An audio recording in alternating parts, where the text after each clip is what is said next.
Hello, my name is Laura Thomas. I'm the librarian in I3 for Austin Academy. Today I will be exploring Adobe Express with you. Feel free to use the Adobe shortcut on the top of this page to access a presentation full of links to several Adobe help pages and videos. Let's explore. So, if you are in Garland ISD logged into your Chrome account, you will find Adobe Express at the very top of our staff apps. Once we get there, we are on the Adobe Express landing page.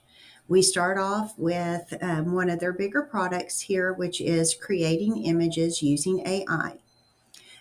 Here's also videos, which you again can just insert an image and just do a voiceover, more of a vlog type situation or podcast. Create graphics, animate your voice, or build a web page. Here you'll find several suggested type projects to create.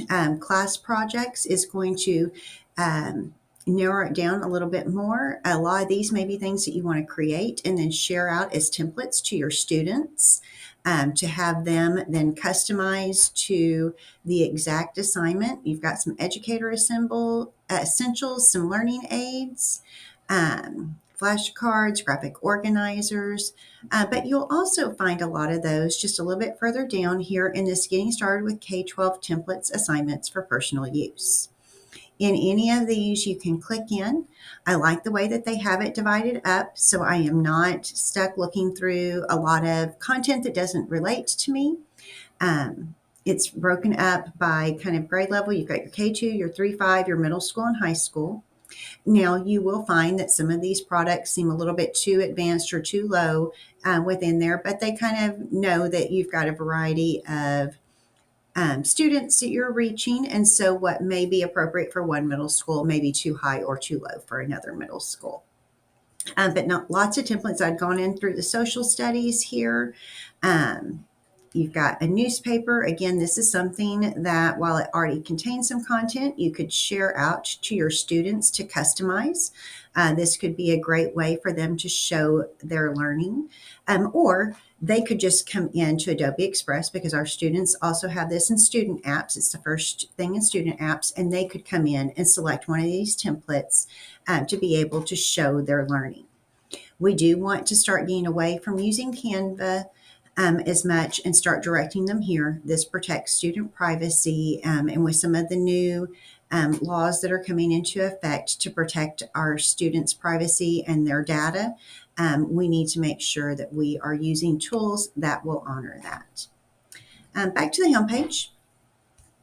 You will find here some great quick actions. One that I use a lot is convert from PDF.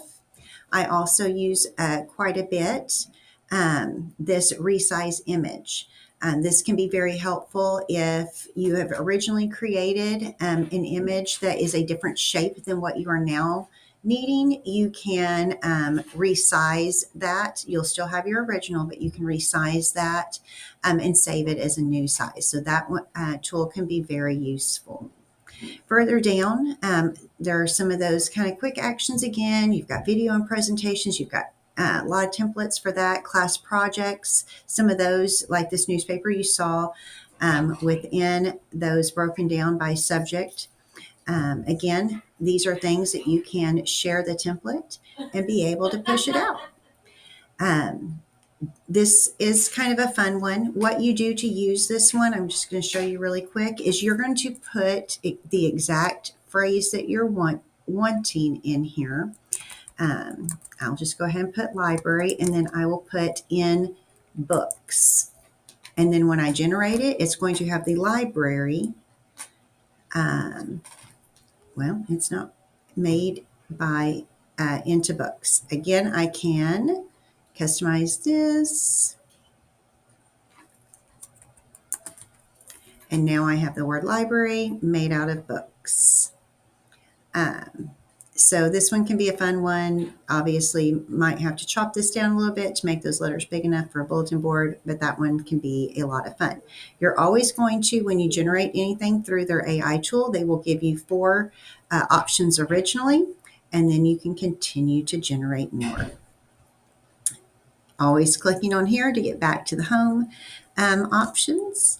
A little further down, then we have some more AI generated tools, removing objects, adding objects to images, um, different tools you can find there.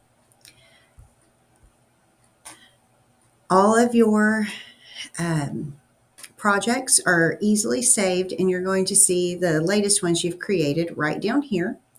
You will just click on View All, and you can easily access your library of everything that you have made. I know a lot of you are hesitant with the AI, but we do want to work smarter, not harder. Because our kids are very into AI, I have leveraged this myself to do some assignments with the kids. Some of these things here are things that I did not create, that our students created. We were doing on this one. This is part of a summary and paraphrasing activity that we did. The assignment that I gave them is to go to that first big box, create an image that will match the fairy tale that they are going to be first summarizing and then paraphrasing, making more of a video. I didn't make them write out the paraphrase. I let them use their voice. Part of that was a large portion of the students that I was doing this activity with are our EB students that were on the verge of TELPAS testing. And then that gave them an opportunity to practice speaking into the computer, talking comfortably about something that they are familiar with. So anytime we can get them to practice that speaking, then that can be a benefit. But students were, their task was to, again, create an image that correlated to their fairy tale that they were going to be summarizing. They were then to summarize, or I'm sorry, summarize the story in, I gave them up to 8 words. So Goldilocks and the 3 bears, porridge, beds, chairs, girls, 3 bears. No, these are not complete sentences, but one of our struggles our students have with summary is that they get too verbose and their summary is longer than the original text. Not what a summary is. So this kind of helps them start thinking more narrowly. If they can start with that smaller scope, then they can put a few things in words, but a summary does need kind of the highlights. And so this kind of got them to focus in on the highlights. The next activity that we did with that, again, don't have any of their original ones to share. They didn't get quite finished that day, was they were tasked with making a video. And this is where they again generated an image. We went over here to media. That let them generate an image. I'll just, since I've already done Goldilocks and 3 bears, I'll just stick with that. Blonde girl, 3 bears. And I told the kids I was not particular about what they did there. Adobe can't always read. All of these are 2 bears. I had them not continuously regenerate for more, but you certainly can generate for more.